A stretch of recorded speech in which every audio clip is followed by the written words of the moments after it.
My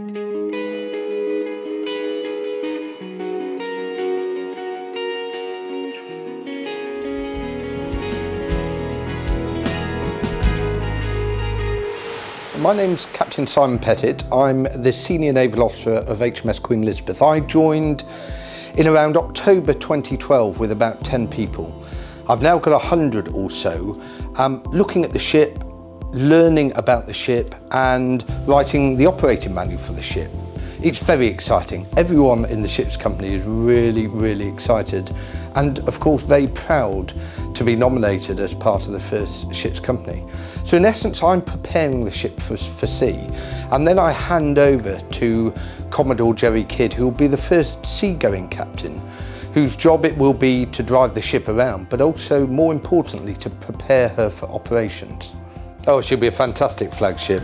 If you're going to wave a flag, and certainly we want to influence the world stage, partly by being a credible force and undertaking operations, but also by being seen. And if you're going to wave a flag, make sure it's a big one. And this ship certainly fulfills that criteria.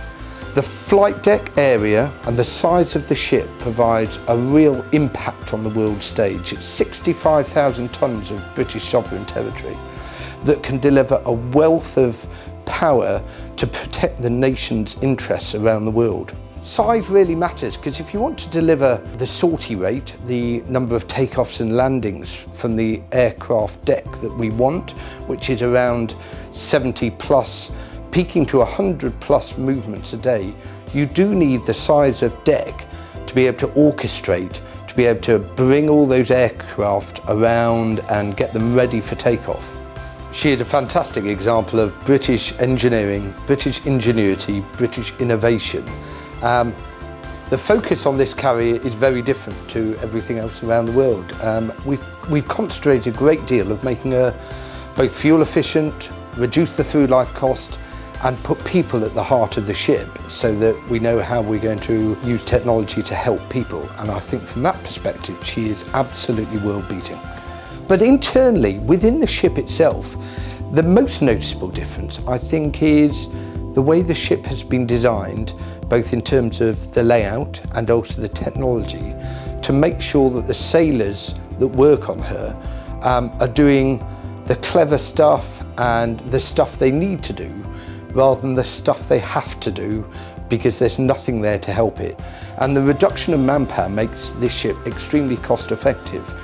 We're trying to run it with 670 people, freeing up space for soldiers, sailors and airmen to do the flying and do the operational end of things, but also to make sure that our guys, the sailors of tomorrow, live in really quite comfortable conditions.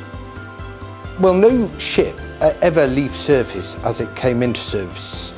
Obviously the big bits of the metalwork are there, but she'll have new radars throughout her life, new computer systems. She's got a fantastic network on the ship that allows us to bring in new IT solutions, new comm suites, new radars. So all of that stuff that makes a ship work will change over time. And of course, if I just project forward to the outer service date of HMS Queen Elizabeth, which will be in close to 50 years' time, and just think that the last CO of this ship hasn't been born yet, it really does show you that it is a once-in-a-generation decision. Ship design is really important, but so is making the ship agile, and what we have here is quite a flexible platform to do what we need to do through a very long and hopefully very illustrious service career.